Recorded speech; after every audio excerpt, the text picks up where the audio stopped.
자, 오늘 하나님께서 여러분들과 저에게 주신 말씀은 창세기 39장 10절부터 18절까지 말씀입니다. 제가 이 말씀을 봉독해 드릴 때에 하나님의 섭리로 여겨지시기 바랍니다. 여인이 날마다 요셉에게 청하였으나 요셉이 듣지 아니하여 동침하지 아니할 뿐더러 함께 있지도 아니하니라. 그러할 때에 요셉이 그의 일을 하러 그 집에 들어갔더니 그 집 사람들은 하나도 거기에 없었더라. 그 여인이 그의 옷을 잡고 이르되 나와 동침하자. 그러나 요셉이 자기의 옷을 그 여인의 손에 버려두고 밖으로 나가매 이 여인이 요셉이 그의 옷을 자기 손에 버려두고 도망하여 나감을 보고 그 여인의 집 사람들을 불러서 그들에게 이르되 보라, 주인이 히브리 사람을 우리에게 데려다가 우리를 희롱하게 하는도다. 그가 나와 동침하고자 내게로 들어오므로 내가 크게 소리질렀더니 그가 나의 소리질러 부름을 듣고 그의 옷을 내게 버려두고 도망하여 나갔느니라 하고 그의 옷을 곁에 두고 자기 주인이 집으로 돌아오기를 기다려 이 말로 그에게 말하여 이르되 당신이 우리에게 데려온 히브리 종이 나를 희롱하려고 내게로 들어왔으므로 내가 소리질러 불렀더니 그가 그의 옷을 내게 버려두고 밖으로 도망하여 나갔나이다.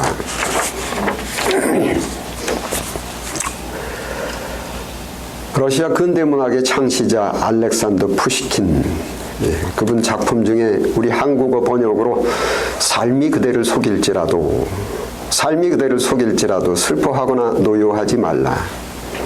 서름의 날을 참고 견디면 기쁨의 날이 오고야 말리니 마음은 미래에 살고 현재는 언제나 슬픈 것 모든 것이 순식간에 지나가고 지나간 것은 또다시 그리움이 되리라. 이 시는 그 푸시킨 자신의 그 개인적인 사건의 배경으로 창작되었었는데 영화로도 만들어져서 한국에서는 뭐 푸시킨의 마지막 결투 이런 제목으로 절찬리에 상영된 적도 있다고 합니다. 배경은 대충 이렇습니다.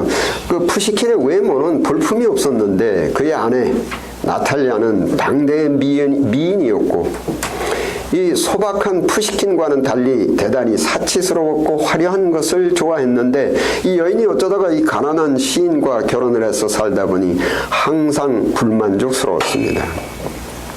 게다가 이 푸시킨의 작품은 당시의 그 황실과 귀족들에게 반항적이었었기 때문에 푸시킨은 그 황실과 귀족들에게 많은 미움을 받고 있었고 그를 미워하고 그를 무시하는 그 황실과 귀족들 중에 그 음탕한 남성들은 남편 푸시킨이 아내와 함께 있는 자리에서도 노골적으로 이 미모의 나탈리아에게 추파를 보냈습니다. 그런데 이 화려하고 사치스러운 나탈리아는 이 부자 귀족들의 유혹이 싫지가 않았었습니다.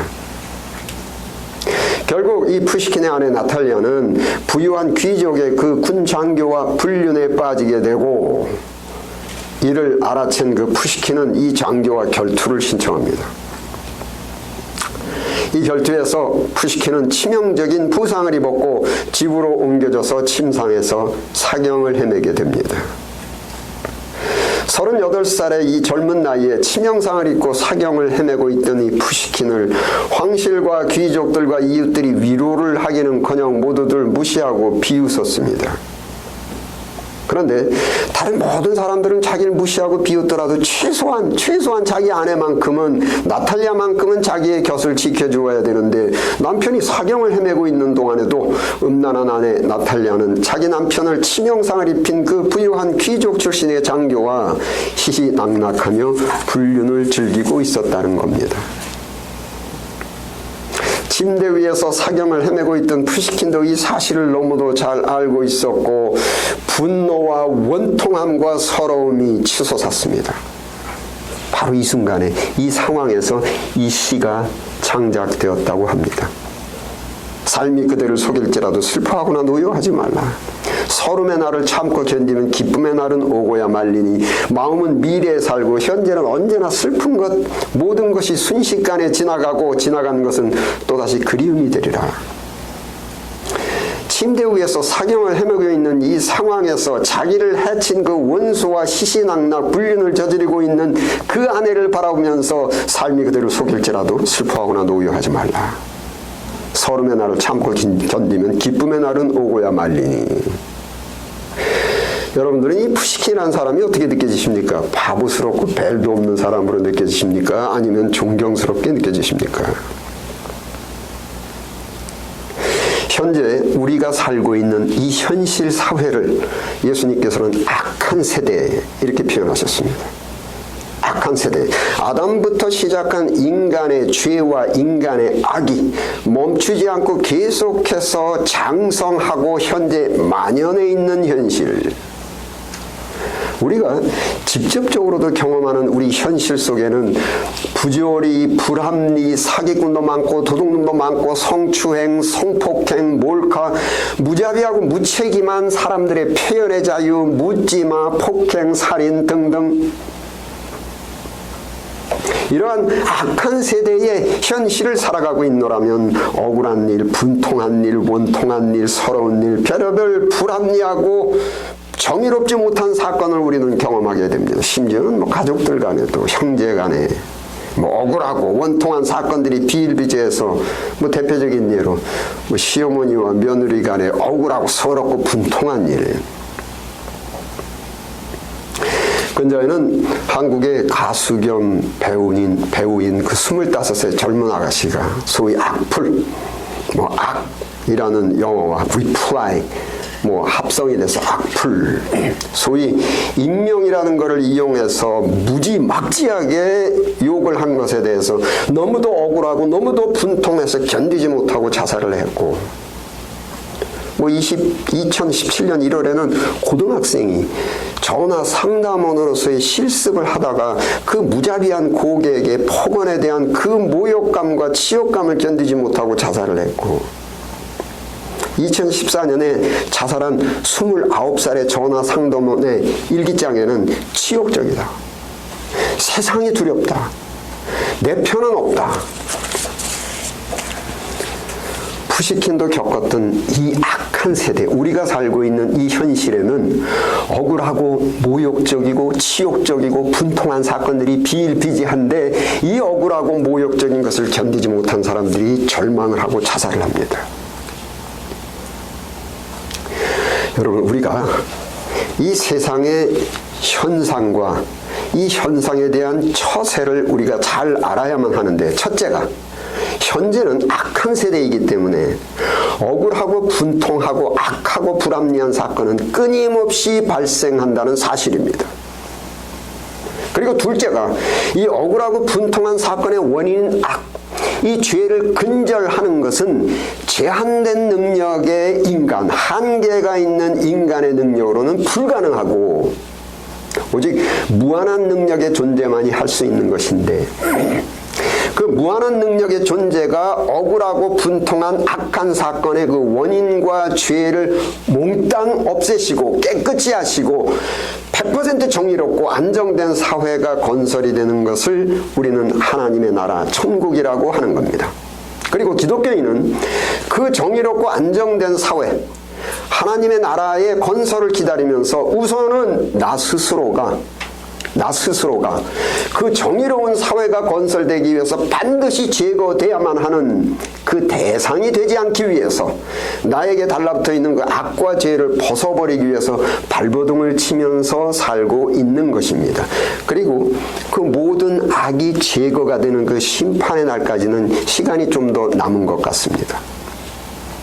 자, 이러한 현실 상황 속에서 인생 매뉴얼인 그 성경이 가르치시는 것은 한계가 있는 인간이 사회의 악과 죄를 없애버리는 것을 가르치시는 것이 아니고, 또한 나 자신도 다른 형태의 죄가 있고 다른 모습의 악이 있는 것이고, 그 악과 죄에서 파생돼서 나오는 그 억울한 일, 분통한 일, 치욕적인 사건을 당하면서도 결코 절망하지 않고 결코 좌절하지 않고 결코 자살하지 않고 살아남을 수 있는 인생 처세와 또한 억울하고 분통한 일을 극복한 후에는 반드시 인생 성공과 행복을 성취한다라는 그 진리를, 사실을 가르치시고 계신 겁니다. 자, 푸시킨의 시처럼 삶이 그대를 속일지라도 슬퍼하거나 노여하지 말라. 서름의 날을 참고 견디면 기쁨의 날이 반드시 오고야 말리니 마음은 미래에 있고 현재는 항상 슬픈 것, 모든 것이 순식간에 지나가고 지나간 것은 또다시 그리움이 되리라. 자, 윤리 철학적으로 현재의 이 악한 세대를 올바로 살아가기 위한 인간의 인격의 요소 중에 virtue of tolerance라는 용어가 있는데, tolerance, 관용, 수용이라고 번역을 할 수가 있는데, virtue of tolerance, 관용과 수용력이 있는 인격, 즉 사람의 인격에 관용력과 수용력의 미덕이 있어야만 억울하고 분통한 일이 만연한 이 현실 세상의 그 악과 죄를 극복을 할 수가 있고 살아남을 수가 있고 인생을 성공적으로 성취할 수가 있다는 것입니다. 그 virtue of tolerance, 관용력과 수용의 능력적 인격은 현 세상을 살아가는 인간에게서는 없어서는 안 되는 필수적인 인격이기 때문에 푸시킨의 정신심리가 담겨져 있는 이 시가 격찬을 받는 겁니다. 삶이 그대로 속일지라도 슬퍼하거나 노여하지 말라. 서름의 날을 참고 견디면 기쁨의 날이 오고야 말리니. 이것이 바로 virtue of tolerance입니다. 이게 관용력, 수용력을 갖추고 있는 인간성, 인격. 이 관용력으로 기쁨의 날을 성취한 사례가 바로 오늘 본문 말씀의 요셉인데, 대단히 착실하게, 대단히 윤리적으로 자기의 소임을 충실하게 처리하고 있는 이 요셉에게 이 악한 세대의 악죄가 접근을 해서 불륜을 저지르자고 유혹을 합니다. 윤리적이고 성실한 요셉은 결코 윤리를 배반할 수는 없고 단호하게 거절했는데, 이 무지막지한 악이 요셉을 모함해서 오히려 요셉이 자기를 성폭행하려 했다고 모함합니다. 갑질 중에 최고의 최악질 갑질입니다. 결국 요셉은 성폭행 미수범으로 몰려서 감옥수에 투옥이 되는데, 자, 성폭행 미수범, 대단히 윤리적인 요셉에게는 대단히 충격적인 죄목입니다. 억울하고 분통하고 치욕적인 이 요셉의 현실, 수년 전에 자살한 29세의 전화 상담원의 일기에 너무도 치욕적이다. 내 편은 하나도 없다. 요셉은 현실에 절망할 수도 있었고 감옥소에서 자살을 해볼 수도 있었지만, 인생 성취를 위한 필수적인 인격 요소 virtue of tolerance, 관용력과 수용력의 그 인격적 능력이 있었기 때문에 도무지 불합리하고 억울하고 분통한 현실의 사건을 tolerance, 수용하고 관용할 수 있는 인격적 능력이 요셉을 지켜주었고, 결국은 요셉은 애굽의 국무총리가 됩니다. 삶이 그대를 속일지라도 슬퍼하거나 노여하지 말라. 서름의 날을 참고 견디면 기쁨의 날이 오고야 말리니. 이러한 정신 자세를 포괄적인 의미로 믿음이라는 단어로 표현을 하는데, 그 믿음이라는 정신 자세의 그 세부적인 사항은 첫째, 요셉이 향관의 그 아내를 성폭행하려고 한 것이 결코 아니라는 사실은 요셉과 당사자인 그 음란한 여인 외에는 아무도 모른다는 것. 그렇지만 omniscience, 전지, 하나님은 아신다라는 믿음. 두 번째, 하나님은 공평하시면서 1%의 예외도 없이 반드시 심판하신다라는 믿음. 또한 엄중하게 심판하셔서 그 악과 죄를 징벌하고 제거하고도 남는 충분한 능력이 있으시다라는 그 전능자에 대한 믿음. 이러한 정신심리적 믿음에서 억울하고 분통한 일이 만연한 이 악한 현실에서 절망하지 않고 자살하지 않고 인생 성공을 성취할 수 있었던 그 인격의 필수 요소인 virtue of tolerance, 관용의 미덕, 즉 관용력, 인격적 능력이 얻어지는 겁니다. 여러분, 우리가 오해하시지 말아야 되는 중요한 핵심이, 톨러런스는, 관용은 용서해 주는 것이 결코 아닙니다. 또한 그 악에게 동조하고 동화되는 것도 더더욱 아닙니다. 시편 37편 7절부터 10절 함께 읽겠습니다. 시작. 여호와 앞에 잠잠하고 참고 기다리라. 자기 길이 형통하며 악한 꾀를 이루는 자 때문에 불평하지 말지어다. 분을 그치고 노를 버리며 불평하지 말라. 오히려 악을 만들 뿐이라. 진실로 악을 행하는 자들은 끊어질 것이나 잠시 후에는 악인이 없어지리니 내가 그것을 자세히 살필지라도 없으리로다. 잠잠히 참아 참아 기다리라. 반복해서 말씀드립니다. tolerance, virtue of tolerance, 관용력, 수용력은 그 악을 용서해 주는 것이 결코 아닙니다. 또한 악에게 동조하고 동화되는 것도 더더욱 아닙니다. 요셉의 tolerance, 관용은 우선 자기가 성폭행하려고 했던 그것은 사실이 아니고 그 여인이 불륜을 지안했었다라는 그 사실을 요셉은 밝힐 능력이 없습니다. 인간 능력의 한계입니다. 25살의 가수 겸 배우는 그 무지막지한 악플을 자행한 사람을 잡아낼 수도 없고 29살의 전화 상담원이 그 모욕적인 그 폭언을 퍼부은 사람이 누군지 알더라도 그 사람을 심판해서 징벌하고 제거할 수 있는 능력이 없기 때문에 인간 능력의 한계이기 때문에 잠잠히 참아 기다리라. 잠시 후에 악인이 없어지리니. omniscience, 모든 사실을 밝히 아시는 전지한 존재, almighty, 무한한 능력적 존재의 그 심판을 기다리는 정신 심리 자세가 바로 virtue of tolerance, 관용과 수용의 심리 자세입니다. 즉 virtue of tolerance, 관용의 심리 자세는 인간의 한계를 현실적으로 인정하는 대단히 겸손한 심리 상태에서 유출되기 때문에 능력의 한계가 있는 인간으로서의 가장 현실적이고 정직한 심리 자세가 바로 virtue of tolerance입니다. 반복해서 말씀드립니다. 용서해 주는 거 아닙니다. 우리는 혼내줄 능력이 없습니다. 우리는 사실을 밝힐 능력이 없습니다. 인간의 한계를 우리는 현실적으로 정직하게 인정해야 합니다. 또한 요셉이 그 한 국가의 국무총리라는 막대한 직무를 올바로 수행하려면은 인격적 능력을 갖추어야만 하는데 그 인격적 능력 중에 필수 요소 중에 하나가 tolerance power, 관용력이고 이러한 일련의 사건을 통해서 그 막대한 국무총리의 직무를 충분히 수행할 수 있는 인격적 능력, tolerance power를 쌓게 되는 겁니다. 교육학적으로 사회생활을 하면서 사회를 통해서 받는 교육인 사회교육을 제대로 받고 있는 겁니다. 이 29살의 전화상담원이 무지막지한 그 악한 고객에게 들은 그 모욕적이고 치욕적인 욕설에 대한 억울함과 분통함을 견디지 못하고 극단적인 선택, 자살을 하는 억울하고 참담한 인생이 되어버렸는데 윤리 철학적으로 tolerance power, 인격의 관용력, 수용력이 부족했습니다. 교육심리학적으로 속된 말로 맷집이 없었던 겁니다.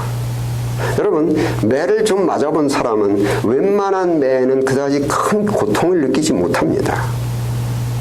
심리학적으로 설명을 드리면 똑같은 강도의 매를 맞는데 전에 매를 좀 맞아본 사람이 만약에 50이라는 육체적 고통을 느끼면 전에 매를 전혀 맞아본 경험이 없는 사람은 100의 고통을 느끼게 됩니다. 즉 coefficiency, 느끼는 고통의 지수, 똑같은 강도의 매라도 맞는 사람에 따라서 느끼는 고통의 지수, 고통의 온도가 다릅니다. 맷집은 육체적인 것인데 정신심리적 고통도 감정의 고통도 같은 원리이기 때문에 똑같은 치욕적인 사건이나 욕설에 대하여 느끼는 그 모욕감과 정신심리적 고통은 전에 조금 그런 거를 겪어본 사람이 만약에 50이라는 감정고통, 정신심리적 고통을 느낀다면 전혀 그런 것을 겪어보지 못한 소위 온실에서 자란 것 같은 사람은 100이라는 정신적 고통, 심리적 고통을 느끼게 됩니다. 그렇기 때문에 교육심리학의 내용 중에 어렸을 때부터 가르치고 훈련하는 그 학습의 내용에 반드시 포함해야 하는 것이 첫째, 이 세상은 악한 세대이기 때문에 억울하고 분통하고 불합리한 사건은 끊임없이 발생하고 있다. 반드시 가르쳐야 됩니다. 그리고 대통령도 검사도 변호사도 판사도 모두 인간이고 인간의 능력에는 한계가 있다. 하지만 전지하신 하나님은 인간의 속마음까지 꿰뚫어 알고 계시고 악을 심판해서 징벌하고 제거하실 충분한 능력이 있으시다. 이러한 내용을 교육하면서 가족들 사이에서 혹은 학교에서 발생하는 여러 가지 억울하고 분통한 사건들, 때로 인종차별, 왕따, 억울한 사건들을 톨러런스, 관용하는 훈련을 하면서 요셉처럼 정신 심리적 맷집을 길러야만 합니다. 억울하고 분통한 불합리한 사건들이 끊임없이 발생하고 있는 이 현실에서 억울하고 분통한 사건을 당하면서도 절망하지 않고 자살하지 않고 기쁨의 날이 올 때까지 요셉처럼 꿋꿋하게 견딜 수 있는 virtue of tolerance, 관용력, 수용력의 인격적 능력을 어렸을 때부터 지속적으로 쌓아야만 합니다. 삶이 그대를 속일지라도 슬퍼하거나 노여하지 말라. 서름의 날을 참고 견디면 기쁨의 날이 오고야 말리니 마음은 미래에 살고 현재는 언제나 슬픈 것, 모든 것이 순식간에 지나가고 지나가는 것은 또다시 그리움이 되리라. 기도하시겠습니다. 아버지 하나님, 저희 자신들의 죄와 악으로 인해서 저희 인간들끼리 서로 고통을 주며 서로 함께 괴로워하며 살게 되었습니다. 부디 저희들을 불쌍하게 여기시오 전지전능하신 그 하나님께서 죄와 악을 깨끗하게 제거시켜 주시는 그날까지 절망하지 않고 자살하지 않고 그날의 소망을 갖고 꿋꿋하게 견딜 수 있는 능력, 저희들의 영혼과 저희들의 정신 속에 요셉에게 주셨던 그 관용의 능력을 충만히 채워 주옵소서. 우리 주 예수 그리스도 이름으로 기도드립니다. 아멘.